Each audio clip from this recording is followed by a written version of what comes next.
আসসালামু আলাইকুম ভিউয়ার্স, আমি তাহেরা নওশর। আজকেও আমি চলে আসলাম দাওয়াতের ব্লগ নিয়ে।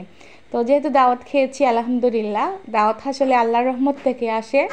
তো আল্লাহর রহমতে অনেক অনেক দাওয়াত খাওয়া হয় আমার। তো প্রথমে আমরা নাস্তাটা করে ফেললাম, তার সাথে আমরা চাও খেয়ে নিলাম। আসলে আপনারা কে কোথা দেখছেন অবশ্যই কমেন্ট করবেন, কার কার আমার ভিডিওটা ভালো লাগে। আসলে আপনাদের একটা কমেন্ট আমাকে উৎসাহিত করে। তো আমরা কিন্তু নাস্তা খাওয়ার প্রায় 2 ঘন্টা পরে কিন্তু আমরা রাতের খাবারটা খেয়েছিলাম।